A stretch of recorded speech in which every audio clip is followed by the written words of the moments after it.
Bom dia, boa tarde, boa noite, pessoal. Estamos aqui na nossa primeira aula de linguagens formais e autômatos. Na nossa aula de hoje, a aula 3, a gente vai falar sobre autômatos finitos. O que é que a gente vai abordar finalmente nessa aula? A gente vai fazer algumas revisões sobre conceitos básicos relacionados a autômatos finitos e a linguagens formais. Vai ver finalmente autômatos finitos, conceitos iniciais, exemplos de motivação, noções básicas, projetar esses autômatos e fazer alguns exercícios. Eu vou passar alguns exercícios para vocês realizarem nessa aula, tá? Então vamos lá para o nosso primeiro tópico, que é conceitos básicos. O primeiro conceito básico que vocês devem saber e não está presente lá no primeiro capítulo do CIPZER, que eu passei como atividade para vocês lerem, eu espero que vocês tenham lido. Lá naquele primeiro capítulo tem, por exemplo, a definição de conjuntos, algumas teorias de conjuntos que a gente vai utilizar nessa disciplina e que eu não vou passar, não vou revisar para vocês. Eu espero que vocês já tenham esse conhecimento, até porque eu já passei para vocês a leitura como obrigatória. Então, o primeiro conceito que eu vou abordar é o conceito de alfabeto. O que são alfabetos? São basicamente qualquer conjunto não vazio de símbolos. Os membros do alfabeto eles são denominados de símbolos do alfabeto. Então, por exemplo, eu tenho três, como mostrado nos slides. Eu tenho o alfabeto 1, que são os símbolos binários. Eu tenho o alfabeto 2, que são as letras romanas, de A, B, C até Z. Lembre-se, é um conjunto finito, então eu digo o inicial e digo também o final. E tenho também um gama 3, que é um terceiro alfabeto, composto de 0, 1, x, y, z. O alfabeto ele é bastante flexível. Eu posso dizer basicamente qualquer forma para ele ter. Então eu posso definir o alfabeto de qualquer jeito dependendo da minha aplicação. Por exemplo, se eu estou trabalhando com computadores, normalmente eu trabalho com o alfabeto binário, 0 e 1. Se eu estou escrevendo um texto, escrevendo um artigo, alguma coisa, eu utilizo o alfabeto de letras romanas, A, B, C até Z. E se eu estou trabalhando com variáveis matemáticas, com equações matemáticas em si, eu posso utilizar, por exemplo, o alfabeto 3 para montar minhas cadeias, para montar minhas equações, nesse caso. Geralmente, usamos letras gregas para representar o alfabeto. Sigma, gama, teta, e aí varia de acordo com a aplicação também, varia de acordo com o autor que está definindo o alfabeto. No nosso caso, na nossa disciplina, a gente vai se restringir basicamente a utilizar o símbolo sigma. Como eu já falei um pouco, eu falei uma palavra, não sei se vocês notaram, que é cadeia, mas não defini o que é uma cadeia. Então, o que é a cadeia no final das contas? Uma cadeia sobre um alfabeto é basicamente uma sequência de símbolos que formam uma palavra ou uma cadeia. Ou seja, é uma sequência de símbolos concatenados juntos para formar uma determinada estrutura. Como, por exemplo, a gente tem no alfabeto sigma 0, 1, ou seja, nesse alfabeto binário, a gente tem a cadeia 01001, que é uma cadeia sobre o alfabeto sigma 1. Ou seja, o que a gente tem é uma concatenação de vários símbolos para formar uma cadeia. Se eu tenho, por exemplo, o alfabeto de letras romanas, eu posso formar a palavra anticonstitucionalissimamente, que é uma cadeia sobre o alfabeto 2. Os termos também utilizados são palavras e strings, denotam a mesma coisa, que são cadeias e concatenação desses símbolos. O comprimento de uma cadeia é basicamente o tamanho dela propriamente dito, ou a quantidade de símbolos que ela tem. Então, por exemplo, a gente tem a palavra, a cadeia 01001, que tem 5 símbolos, ou seja, de tamanho 5. A cadeia vazia, normalmente representada por epsilon, desculpa, ou por lambda, tem tamanho 0. Isso é uma importante definição quando a gente está trabalhando com autômatos. Lembrar que a cadeia vazia, por definição, ela tem tamanho 0. Em determinadas situações, é recomendável definir a estrutura de uma cadeia W, por exemplo. Denota-se a estrutura dela como W1, W2 até Wn, no qual corresponde que W1 é o primeiro símbolo, W2 o segundo símbolo, W3 o terceiro e assim sucessivamente. Quando o comprimento de W é indefinido, usa-se Wn mesmo, sem substituição do N, para o último símbolo, no qual o N pode variar.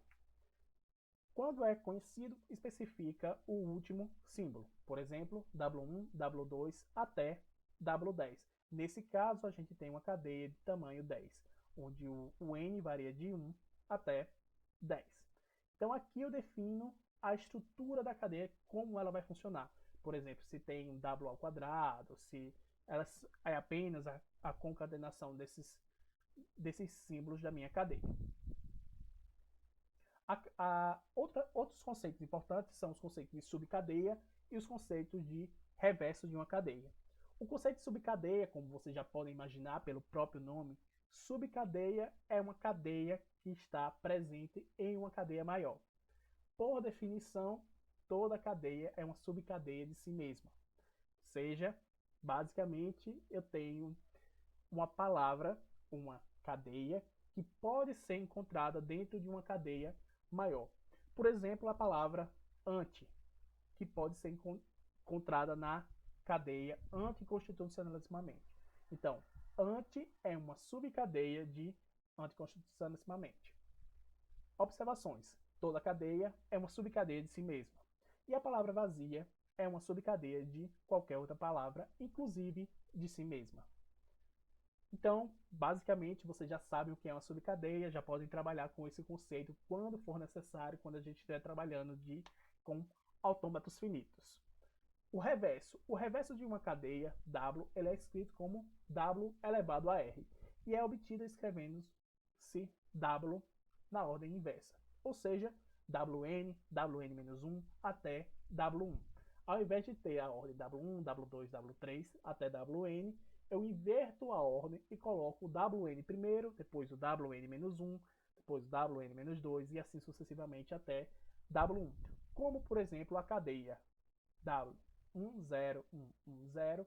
E se eu quiser o inverso dessa cadeia, eu tenho 0, 1, 1, 0, 1. Deu para entender? Outro conceito importante é a concatenação. Como o próprio nome já diz, você já deve imaginar, concatenação é a junção de duas cadeias, normalmente para formar uma cadeia maior. Então, por exemplo, se eu tenho uma cadeia X e uma cadeia Y, uma concatenação, normalmente denotada por X e Y juntas, é uma cadeia obtida concatenando-se Y com o final de X. Ou seja, eu pego X, por exemplo, a palavra ante, e pego uma outra palavra, por exemplo, Y, que é constitucionalissimamente, junto as duas e formo uma palavra maior anticonstitucionalissimamente. Tá? Então a concatenação é isso. Eu formo uma palavra maior presente no alfabeto que eu estou trabalhando, utilizando duas subcadeias menores, duas cadeias menores. Para concatenar uma cadeia X consigo mesma, frequentemente a gente utiliza o símbolo do expoente. Então, por exemplo, se eu quero concatenar a palavra X k vezes, eu utilizo a notação X até XK. Um outro conceito importante é o conceito de sigma estrela. E o que é o sigma estrela? É o conjunto de todas as cadeias que podem ser formadas sobre o alfabeto sigma. Então, por exemplo, se eu tenho o alfabeto binário 0 e 1, então sigma estrela vai ser o conjunto de todas as cadeias que podem ser formadas pelo alfabeto 0 e 1.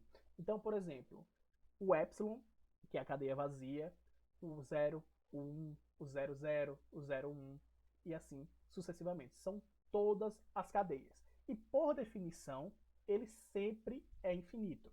Como são todas as cadeias que podem ser formadas e a concatenação de vários símbolos, então ela é infinita, mesmo que a cadeia tenha apenas um símbolo.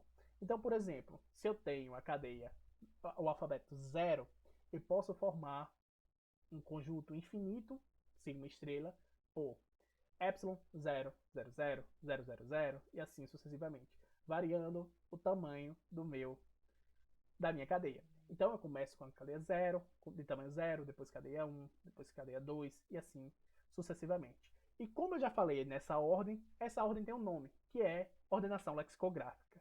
A organização lexicográfica é bem importante quando a gente está trabalhando com algoritmos para fornecer uma estrutura conveniente de indexação, de enumeração de sigmas e estrelas. Então a ordenação lexicográfica faz isso, organiza as cadeias de acordo com o tamanho delas. Primeiro, a cadeia de tamanho 0, que é cadeia vazia, que sempre pode ser formada, a cadeia 0, a cadeia 1, a cadeia 00, a cadeia 01, que nesse caso são cadeias de tamanho 0, 1, 2, 3, 4. Se eu quiser essa ordenação lexicográfica de qualquer alfabeto, eu sempre organizo nessa ordem, em ordem crescente de tamanho das minhas cadeias. Uma linguagem, é o último conceito que a gente precisa conhecer, é o conjunto finito ou infinito de cadeias. Observações. Pela definição de sigma estrela, toda linguagem é um subconjunto de sigma estrela. Como a linguagem ele é um conjunto finito de cadeias dentro de um alfabeto, então ele vai ser um subconjunto do meu sigma estrela. Dá para entender o sigma estrela como o universo de discurso e a linguagem como sendo um conjunto, um subconjunto desse universo de discurso.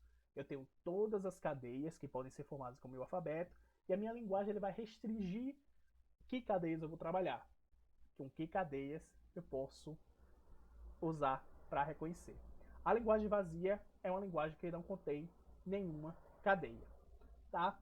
Então, esses são os conceitos iniciais, são as noções básicas que vocês precisam saber para podermos trabalhar com autômatos finitos e alfabetos. Ficou alguma dúvida? Eu espero que não, mas qualquer dúvida pode entrar em contato. Na aula introdutória, não sei se vocês lembram, a gente falou um pouco sobre a teoria da computabilidade, que ela é baseada em modelos formais para representar os computadores. E esses computadores, eles têm algumas capacidades de abstrações, onde detalhes de implementações, como linguagem de baixo nível, ou linguagens de alto nível propriamente dita, ou então hardware, eu não preciso me preocupar. Alguns detalhes específicos de implementações, eu não preciso me preocupar para fazer esses computadores que fazem o reconhecimento dessas linguagens de forma mais simples. Eu não preciso me preocupar com essas coisas. Existem vários modelos de computacionais com diferentes capacidades e características e complexidades. Nessa disciplina, a gente vai ver três, que, como eu falei lá na nossa primeira aula: máquinas de Turing, máquinas de estados finitos e autômatos com pilhas. Essa primeira, máquinas de Turing, é a máquina mais complexa que a gente vai ver nessa disciplina, mas a mais simples, a primeira que a gente vai ver, são os autômatos de estados finitos. Ou ela tem 4 outras definições, que são máquina de estados finitas, autômatos de estados finitos, autômato finito ou finite state automaton. Vocês podem encontrar qualquer definição dessa lá nos livros que vocês, na literatura que vocês podem pesquisar, tá? Mas eu estou me referindo sempre à mesma coisa, a máquinas de estados finitas ou autômatos finitos, como eu vou abordar nessa disciplina, autômatos finitos. E a aula de hoje ela vai focar nessa seção 1 do CIPSE, que é autômatos finitos. Lá no nosso próximo vídeo, a gente vai começar a ver as noções básicas e uma motivação para estudar esses autômatos, tá? Então o vídeo de hoje acaba por aqui, dessa primeira parte, mas assistam a segunda parte no próximo vídeo.